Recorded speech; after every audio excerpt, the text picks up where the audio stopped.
The centenarians of Italy, 100 years old and counting. But what's behind their extended lifespans?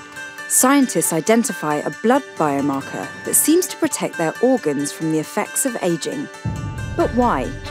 TechKnow explores the science of the blue zone, regions where people live extremely long lives. This is TechKnow, a show about innovations that can change lives. We're going to explore the intersection of hardware and humanity, and we're doing it in a unique way. This is a show about science by scientists. Hello and welcome to TechKnow from southern Italy. I'm Dr. Shini Somara. This is an absolutely beautiful part of the world, but it's also a giant laboratory for scientists. This is one of the world's so-called blue zones, an area where an unusually large percentage of the population live to 100 years or more. And that's exactly what's attracted a team of international scientists to find out exactly why.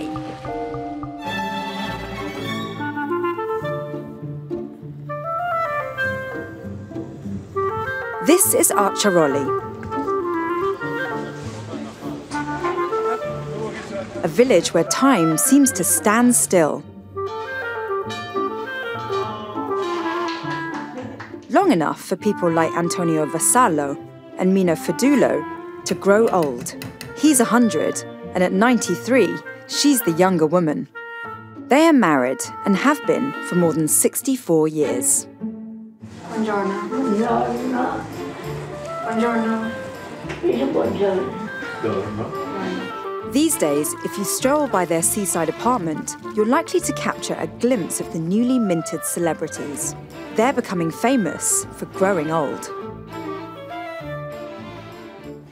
I think Antonio has been waiting so long for his lunch. Do you have lunch at the same time every day? They say that they have like a timetable regularly and a habit.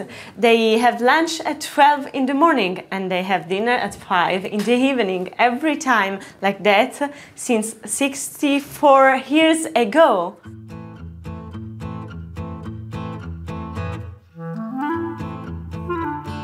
Just a few doors down lives Giuseppe Vassallo.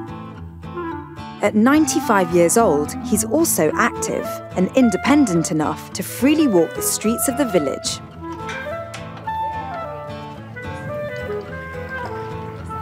He lives alone on the top floor of this villa, and when we ask, he has no trouble heading back downstairs to show off his garden.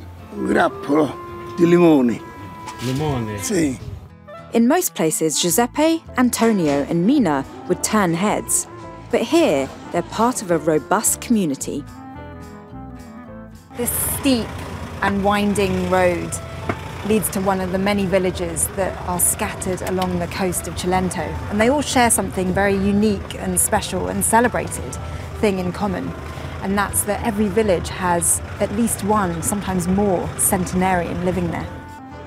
According to researchers from Rome's Sapienza University and the University of California at San Diego, in Istraživali, 1 in every 60 residents is at least 90 years old. By comparison, according to statistics from Canada, 1 of every 163 Canadians was at least 90. Giuseppe, who's 95 years old, grows these in his garden. It must be hard work. Ti capisci? I can take these. He's telling me I can take these. So hopefully this will prolong my life. The term blue zones was first established by 2 scientists, Gianni Pez and Michael Poulain, who used blue lines to chart demographic data in Sardinia.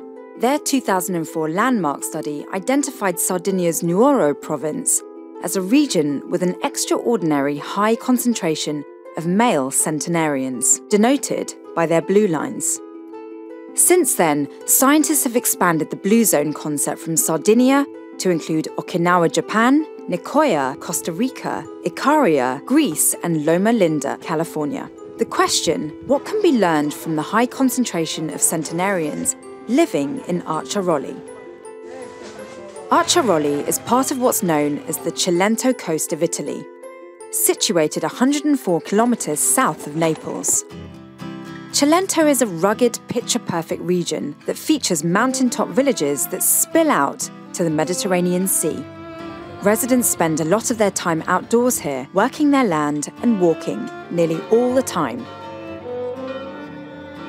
The region has become synonymous for good health, rich and fresh produce, pasta, olive oil and rosemary. This is where the so-called Mediterranean diet was first scientifically studied by American scientist Ansel Keys. Keys' landmark 7-country study found diets in Italy and Greece highly protective against heart disease. It's now about to become the focus of 21st century science. Grazie di essere venuti a Poliga. Welcome in Poliga, welcome in Italy. With a 12th century castle as an impressive backdrop, a decidedly 21st century team of researchers descended on the heart of Cilento to announce the results of their preliminary study of the region. First of all, as expected, females, they live longer than male. So it's a good news for the female, bad news for the man. When you talk with people like this and you visit this, you think that you are visiting a person of 75 or 70. And the men, they talk with you. The man at the head of the study, on the Italian side, is Dr. Salvador De Somma, Professor of Medicine and Emergency Medicine Director at Sapienza University. He explained what happened the first time blood samples from the centenarians were tested. When we sent these samples to San Diego University, we found that the group that is studying protein longevity were surprised to see that they found some protein in longevity linked in this subject they never saw in the millions of subjects. So what does that mean? You've discovered proteins in the human body that has never been seen. Exactly. This means a lot, that we don't know enough. To get a proper glimpse of the centenarian population of Cilento, we headed up into the hills in a hurry to reach our destination before the sun set. We arrived at this home high atop the mountain village of Cardille. One of the village centenarians lives on the 2nd floor. Turns out we didn't have to worry about the late evening hour. Buonasera.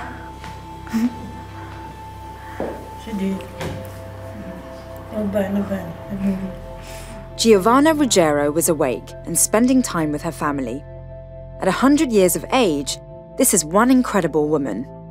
Her face shows a lifetime of experience and grace. She greeted me warmly. This is a very nice place to live. It's nice to have your independence here. Through a translator, she told me she does sleep here alone, but her family is close by. Her daughter-in-law lives downstairs and is always there to help her. We didn't speak the same language, but it wasn't long before she began to hold my hand in hers. So this is your husband? Questo è mio marito. And how long ago was this? 35 years ago. 35 years ago. Wow, bello. Not tanto bello. Not so beautiful. No? I think so. Her husband died just last year at the age of 101. They were married 75 years. Her life now exists around the next 2 generations of family, including her 5-month-old great-granddaughter. Giovanna, like most centenarians in the study, moves around easily. Scientists say it's unusual for anyone over 90 to walk around without a cane or a walker. Researchers also observed the centenarian's strong cognitive abilities, showing almost no signs of dementia or Alzheimer's disease. This was measured in terms of what is called functional status, the ability to prepare food for themselves and move about on their own. What's her favourite thing to eat? What's your favourite thing? Qual è il suo cibo preferito? Cosa le piace mangiare di più? Tutto. Everything. It's like me. Come lei? Mangio tutto. Perhaps more significant to the team of scientists, Giovanna doesn't wear glasses for her eyesight, nor does she need a hearing aid. And they see you and hear you without any aids. That's interesting. That is another important, let's say, finding. No one of these got need for glasses. No one of these was needed to be surgery for cataract. That, let's say, I never see people the age of 90 living without having surgery for cataract. The idea behind the research project is to determine what factors contribute to the centenarians' good health, and if they can be replicated medically or through diet and lifestyle. The pilot study was conducted over 6 months, starting in the spring of 2016. Scientists took a close look at a select group of 81 centenarians and their families. They focused on physical, cognitive, lifestyle, family, diet, and genetics. They drew blood samples from both the centenarians and their offspring. TechKnow was given access to the Durenner laboratory. This is where the majority of the centenarians' blood work was taken for analysis. Technicians charted basic cholesterol levels, monitoring both good cholesterol, HDL, and the bad, or LDL levels. They measured triglycerides or fat levels and major organ functionality. So, how old is this lady? È una signora di 101 anni. 101 years old. Che abita in Vallo della Lucania. So the director of this lab is getting so excited about the results of this 101-year-old woman because her blood is so healthy it can be donated. He uses the word bambina. Her blood is like the blood of a young girl. An interesting picture began to emerge from the lab. The centenarians showed some of the typical signs of aging. But what makes them unique, researchers say, is those factors did not result in heart disease.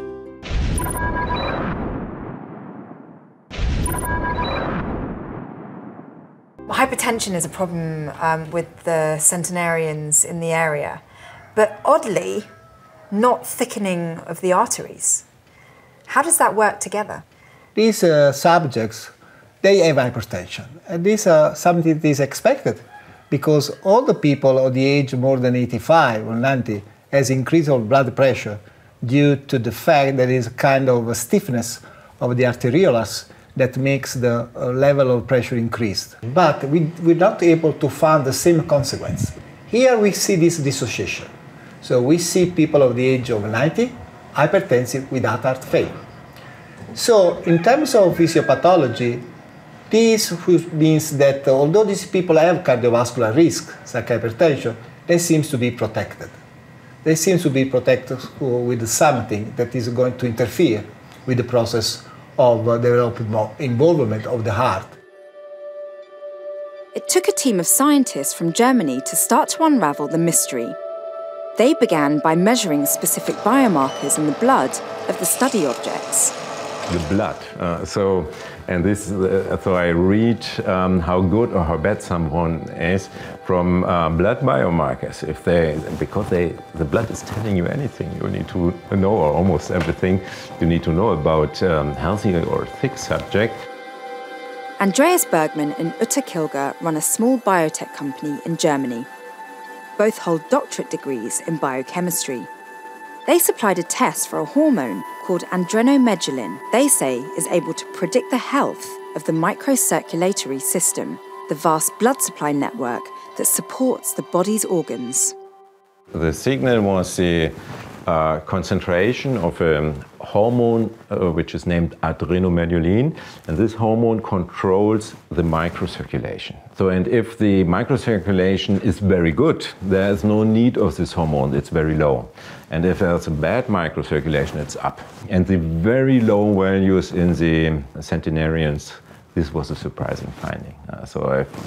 Low as very young person. So when we saw that these people have a microcirculation like very young people, we couldn't believe it. This blood told us that the microcirculation is much better in the centenarian than you would expect if you look at these organs, because the organs have a normal process of aging, and in strong contrast thereto, it seems that the microcirculation of these people has never aged. The company's laboratory results made it even clearer. Since all of the 81 subjects sampled were related, comparing generations was easy. One control group was the future super-aged. These were the younger relatives of the very old people. And they had good kidney function. 80% of them had good kidney function. 90% had good heart function, but 100% of them had good microcirculation. And in the centenarians, this was more striking to see that almost all of them had bad kidney, 80% had a weak heart or a stress cardiac function, but all of them good microcirculation. So that was the common factor between old and young? Yes. Good microcirculation? It was a common factor, and it seems that they have maintained their good microcirculation over the long lifespan. So that's what I hypothesize. How surprised were you at your findings? Because it really surprised me. So normally you have, when you make a hypothesis generating study, you see a little signal which you must confirm then in 1,000, 2,000, 10,000 subjects. But here you do not need to confirm anything. It's a signal is that strong that there's no question remaining. The future will show what we can find here in the Cilento that makes these people so extraordinary well. Because if you look at them, they smoke as well. They have a high uptake of food. If you go to the restaurants, you see that they have no diets at all, except that they have the Mediterranean food here, but you don't have the impression that they try to live a healthy life. They have just one. So we think, or that's a hypothesis, that maybe here's something in the food, in the plants, in the herbs, whatever, in the microbiome, that helps them to maintain this excellent microcirculation. You come into this region, so there is no, sorry for saying that, no McDonald's, no Burger King. So they have these small shops mainly selling and products they produce in this region. Therefore, I think we have an extraordinary chance that somehow a big part of the history of lifestyle and nutrition is preserved in this region. Answers could come soon. The next, more advanced phase of the study will focus on Archeroli's diet. I must say, I wonder how they can eat all these things. They smoke a lot and they drink more than the average in people in Italy. So they have more, risk factors if you from lifestyle point of view. But they must have something which helps them to control their microcirculation. So and there's, I must say, today it's speculation. It may be the specific nutrition in this area. Whether there's something scientifically notable to their diet or even in the soil, Archeroli residents say that has been a long part of the lure of the region.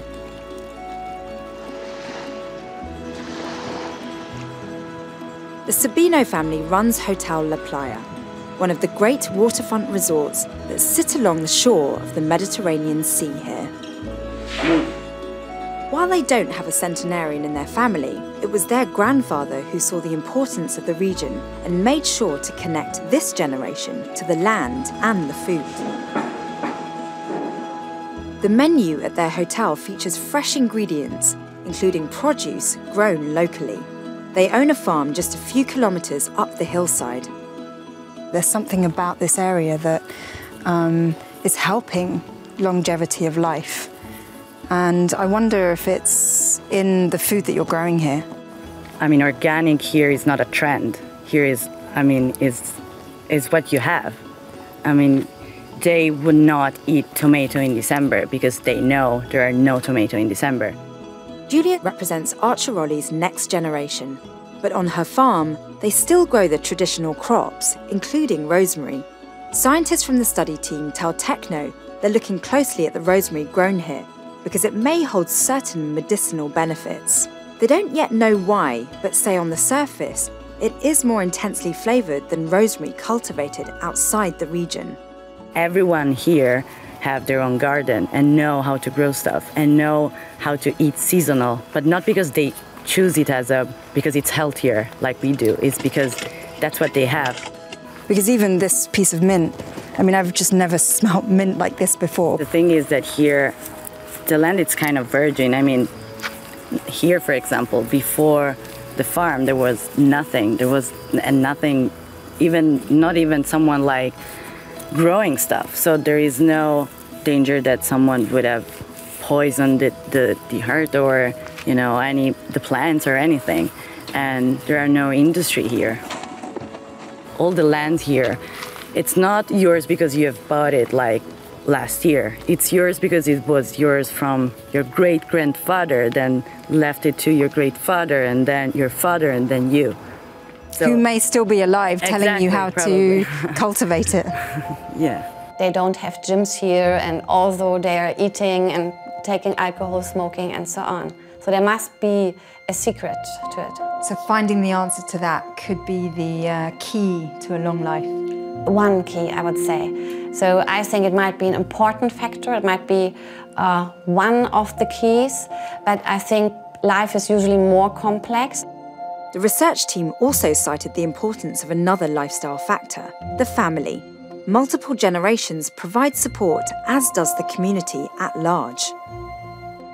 There is, of course, all these psychological factors, and that you live in a social environment, that you live in your family, that you talk to people every day, that you train your brain, you feel responsible for, you know, all these factors. You may call it soft factors. I think they are important too. Researchers are also looking at other psychological factors in their study. The centenarians are a resilient group. They survived 2 world wars, famine, and poverty. When I visited Antonio and Mina, I asked what single event in his lifetime was most important. The centenarian spoke of hard times during World War II when he was stationed in North Africa. One might think that a long life involves a lot of comfort and ease of living, but it doesn't seem to be the case here. From Antonio, what I'm understanding is that he's been through a lot in his 100 years, and all of that has given him the strength of character. 100-year-old Giovanna expressed similar sentiments. During our evening together, she often reflected on hard times. She became emotional while describing life in this village a generation ago. Life hasn't been easy. Working barefoot in the countryside, certainly tough for anyone, but that kind of resilience that we see, it's clear that she has a real strength of character. Many different facets of life here are being examined. Mental health experts like Anna Scalzo are studying the impact of psychological factors on the longevity of this unique population. The interesting thing is that there were only 1.6% of the centenarians depressed versus 4.7% of the group control depressed. So the younger, the children were more depressed than the centenarians, their fathers or mothers. But this is just a pilot study, and who knows, the younger generation may live to 100. We don't know if it's genetic. We have yet to find out. But what's your prediction of people suffering more from depression? Well, because I work a lot with adolescents now, I can see they are more stressed, they are more anxious, they're getting more panic attack. Centenarians don't even know what it is, a panic attack. We're just facing difficulties and traumas. And they've lived through 2 world wars. Exactly. So I'm really wondering, as you're now saying, what will happen to the younger generation? No one knows why just yet. That will be for the longer-term study. But the clues are there.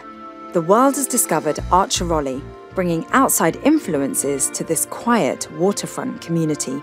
The younger generation is finding reasons to leave, moving to larger cities like Naples and Rome. Still, as the sun sets over Istraživali, a small group of seniors gathered at the local church for Saturday night prayers. Villagers say there's something special about this simple way of life.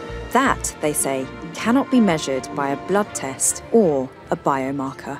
I don't think at the end of the day you will get a pill, and if you have this pill, then you shouldn't worry about anything else. That would be too easy, I guess.